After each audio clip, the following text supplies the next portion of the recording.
2, 1. Attackers incoming. Leader 3. Hello, welcome back to the channel. My name is TJ or Naruto for those of you who don't know me. Today we're going to be covering the hero changes and some of the game mode changes as well in Overwatch 2 Season 3. The first patch of Season 3 and definitely the biggest patch of the year so far. Truth be told, we have a lot of shit to cover, so let's just dive into it. Starting off, the max ult charge retained when you're swapping characters is being changed from 30% to 25%.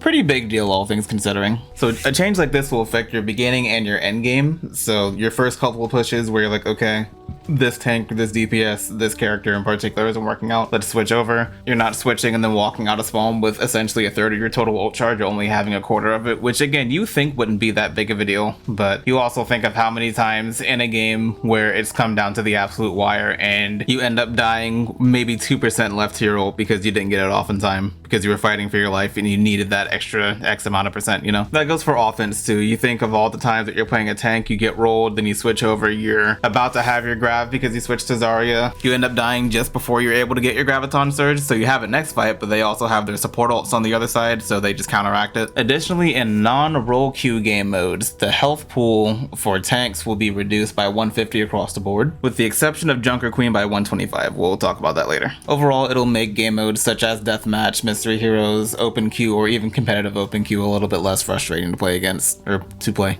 On that same note of competitive play, we do have this little change here. You no longer have to wait 35 business days to see your skill ranking adjust. It's been reduced to every 5 wins, 15 losses or ties, and you can actually view your competitive progress now as well. I think this is one change that everyone will enjoy, so shout out to Blizzard. Moving into individual hero updates, Junker Queen's HP actually has been increased from 425 to 450. Obviously, any buff for Junker Queen is welcome. This brings her up to the HP pools of Doomfist and Ramatra with 450. Unfortunately, she doesn't have the movement nor the shielding almost on demand like Doomfist has, and she doesn't have the tankiness and durability and utility that Ramatra has either. Again, buffs are always welcome for Junker Queen, but unfortunately this shouldn't change her win rate at all. Moving over to Orisa, her augmented fusion driver damage fall off was reduced from 25 to 15 meters. This change is big. She goes from having a range from around Cassidy to around Tracer. One big reason why you would pick Orisa into characters like Roadhog, like Doomfist, like Reinhardt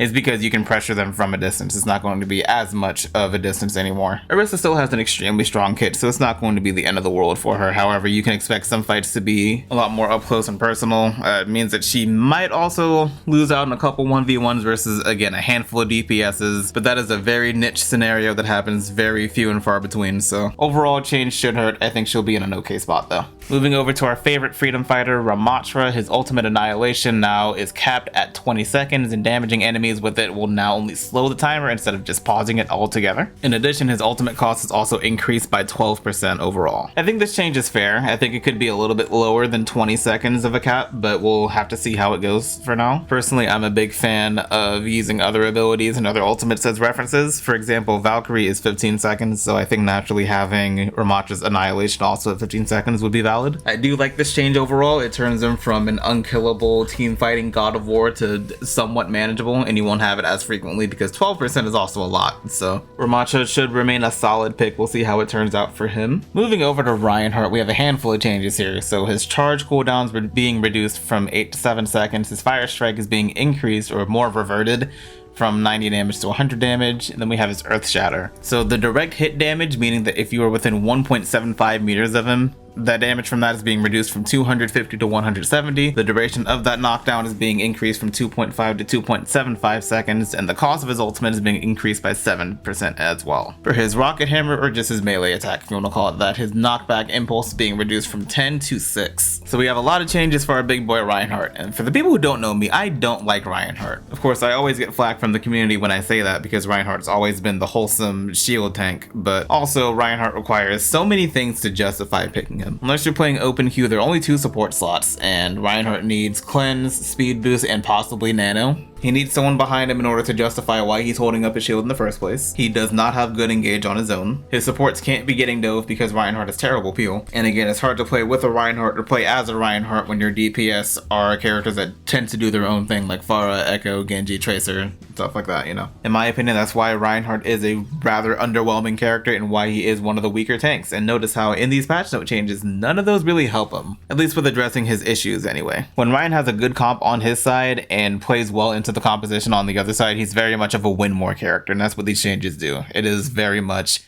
a win more, I'm going to fucking kill you type of playstyle that Reinhardt has. Keeping everyone within distance of his melee, making the shatter a little bit longer, increasing the fire strike damage, decreasing the charge cooldown. These changes amplify Ryan's presence of a you need to kill me or I'm going to kill your entire team type of deal. So this change with the Arrest nerfs and with the placebo buff to Junker Queen, I can definitely see Reinhardt coming back into the solo queue meta. Maybe his win rate goes up a little bit as well. On to good old Roadfuck on his ultimate. His whole hog max duration is being increased from 6 seconds to 8 seconds, and the ult's cost is being increased by 8% as well. To be honest, I'm a bit conflicted on if the change actually matters or not, because their justification is that, well, Roadhog's able to use his abilities during his ult now anyway, but usually when you use your abilities, it kind of just cancels it out because the timer runs out. So you add 2 seconds, the time that you spent using your abilities doesn't completely cancel out the remaining couple seconds that you use with your ult, right? The conflicting part I have about this is that most of the time, Roadhog's ultimate is being paired with Nano or it's being paired with Kitsune Rush, so you're usually overkilling people during Whole Hog. I mean, it's more damage, tentative Hog buffs are welcome, but I still think he's going to be a relatively bad character for now.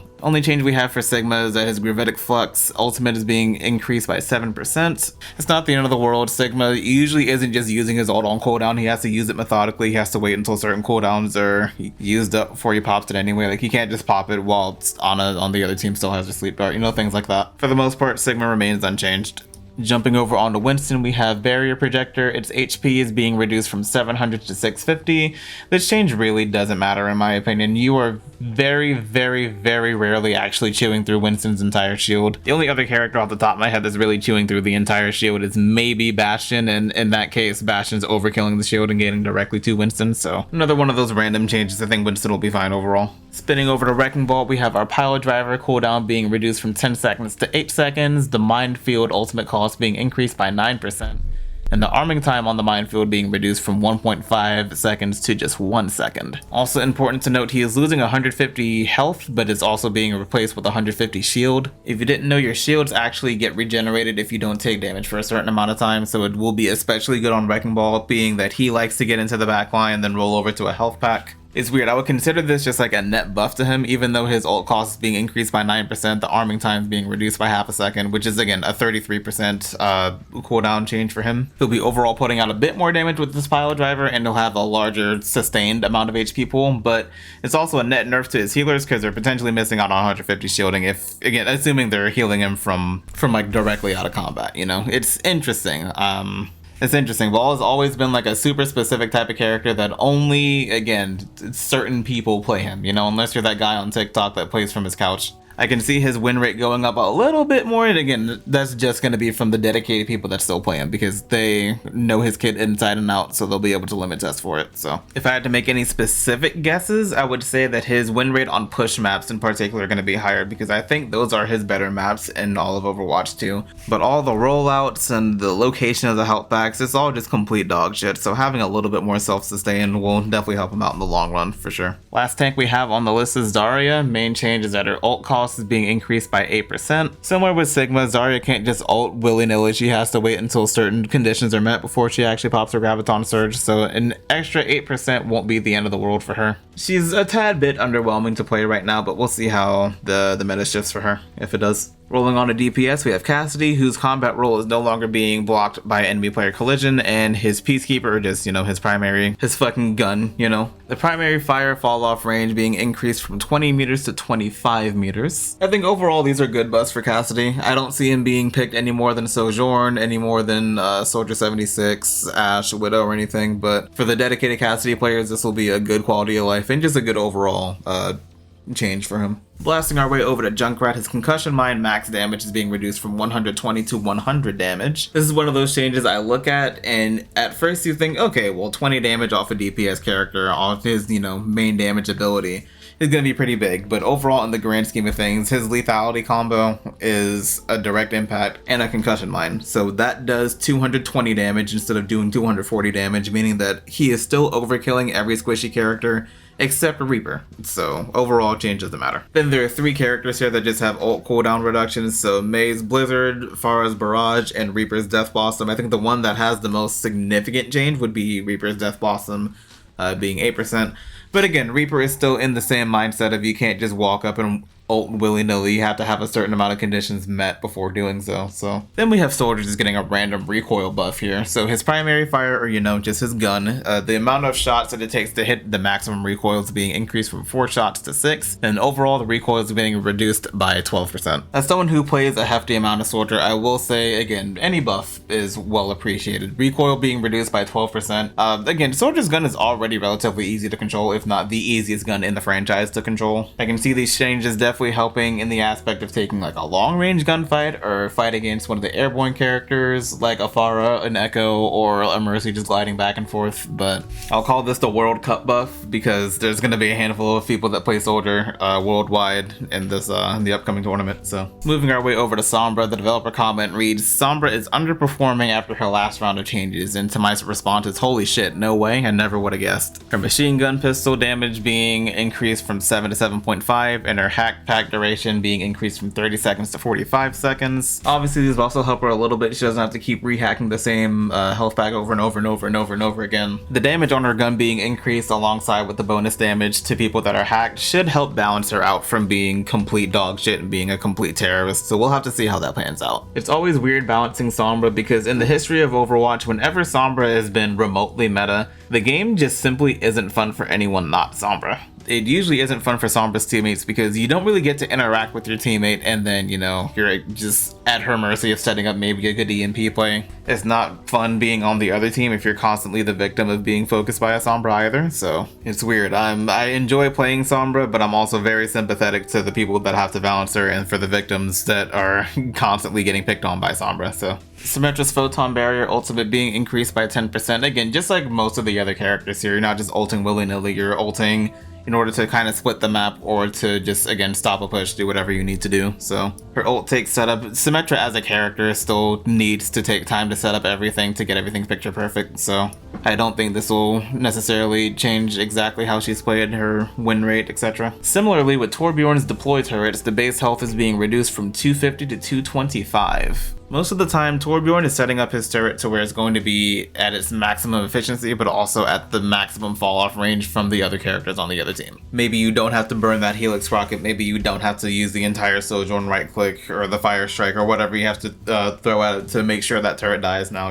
I think Torbjorn will still be a solid character on defense, and he will overall be unchanged meta-wise in solo queue. Widowmaker's base HP being reduced from 200 to 175. Now for most of this patch, I've been making fun of 25 HP changes. However, 25 HP is quite literally the difference between a Genji, a Tracer, a Sojourn, or even an Ashe. Maybe even another Widow being able to actually kill the other Widow. Especially if she's being pocketed by a Mercy or she's getting the burst heals by a Kiriko and Ana, whoever, that 25 HP could quite literally, again, be the difference between life and death. Of course, some maps will still just come down to sniper diff, it is what it is. There's not really much you can do about that. On maps where the flankers can't get up close and personal with Widow, the counterpicks will actually be able to do their job as a counterpick a lot more effectively. On to supports, we have Ana, whose biotic grenade effect duration is being reduced from 4 to 3.5 seconds. This is more impactful on the anti side, or on the purple side, the damage dealing side, if you will. Throwing it at your team for the healing boost, 99.9% of the time you're topping someone off before the 4 seconds runs out. But on the other hand, if your teammate gets anti, there's a handful of times where they just need maybe half a second, even just 0.25 of a second, and they would have lived. But of course, that change only matters if you don't have a Kiriko on your team. If you have a Kiriko, you just cleanse it and then laugh at her. So looking at Brigitte, her repair pack healing over time is being reduced from 55 to 50 per second, but applying it will now instantly heal 25 on impact. impact. This is actually a change I've been advocating for a while, that if you want Break to be seriously considered as a support, that you need to have her do some type of instantaneous healing.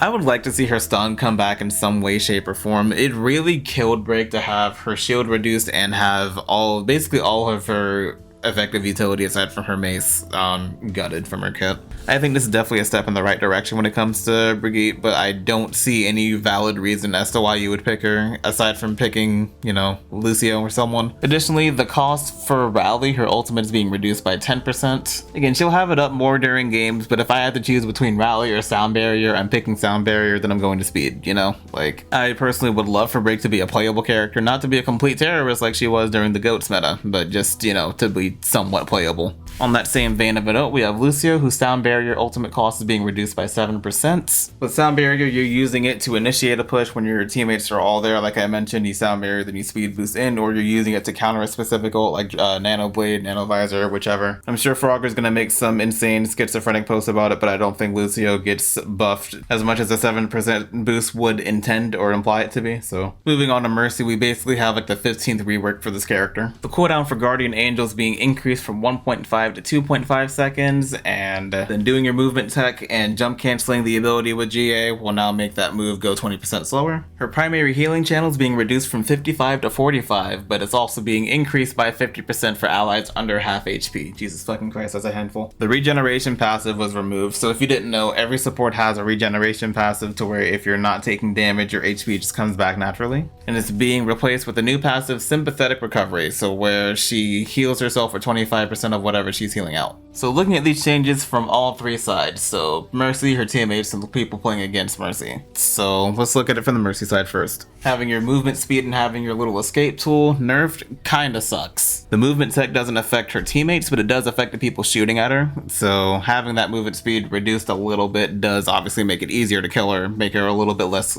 slippery. As a class, supports average the least amount of deaths per 10 minutes, but Mercy as a character in the entire game averages the least amount of deaths over everyone in the roster. Her deaths per 10 minutes aren't gonna skyrocket, but it'll at least go up a little bit, you know? Both the healing per second being reduced from 55 to 45 and being increased by 50% under half HP is perfectly okay in my opinion, mainly because in most compositions, unless you're playing Mercy and Ana or Mercy and Moira, Mercy is going to be the primary healer, and Mercy is probably the only primary healer in which you can be pocketing someone and they die anyway because your healing is just that low. You know, they might still die to burst damage, but they're not just gonna die to Winston tickling them, you know? It should also change the character's identity a little bit. Even still, after all these years, Mercy is still considered just to be the heal bot, as if she doesn't have one of the most powerful abilities in the game with her damage boost. You can still damage boost someone until they're about to 30 to 40% HP and then just heal them and they'll be fine. The sympathetic recovery, being able to heal 25% of your output, is kind of They end up balancing each other out because most of the time Mercy either isn't in line of sight or she is jumping from target to target, but she won't be jumping from target to target as easily because of the Guardian Angel changes. So obviously this is assuming that you are in the depths of combat and you are pocketing like a Pharah, or you're pocketing an Echo, or you're right next to an Orisa or someone along those lines, you know? And considering that Valkyrie is untouched, I think this is an overall net buff for Mercy, to be honest. Then we have Moira Coalescence ultimate cost reduced by 5%. I honestly don't think this change matters that much at all. Usually a Moira will pop Coalescence in order to heal a handful of teammates that are crit. Having it a couple seconds earlier, even though it is a support ultimate, I don't think it's going to impact the state of the game or her place in the meta either. Lastly, but definitely not least, we have Zenyatta, who's getting 5 extra orbs for his ammo, or 5 extra ammo for his orbs. I'm not sure how you would want to describe that, but as weird as this is, I feel like it's a placebo buff. Like obviously going from 20 to 25, that's not only just 5 ammo, that's a 25% increase overall. They mentioned that Zenyatta is the most vulnerable when he's reloading. I disagree personally. I think that Zenyatta is the most vulnerable when there's absolutely nothing in between him and the enemy. No cover, no payload, no tank, no robot, no other DPS, another healer, nothing. It's just him, empty space, and another character looking to mow him down, you know? Having 5 extra orbs doesn't stop him from dying in isolation, and having 5 extra orbs obviously does a little bit more in team fights, but it doesn't shoot Zenyatta any further up in the tier list, in my opinion. Alright, 19 minutes later, we are at the end. Holy shit. Overall, I think the biggest winners are going to be obviously Reinhardt for getting basically a soft rework, and most of the support players, actually. As much as I did shit talk having, the 6 and 7 and 8% cooldown reduction on your ultimate, I do think that they will make you feel like you're contributing a lot more consistently and frequently in team fights by having your ultimate up. If you somehow made it this far, feel free to leave your thoughts, comments, hopes, fears, and or confessions down in the comment sections below, and I will see you all next time.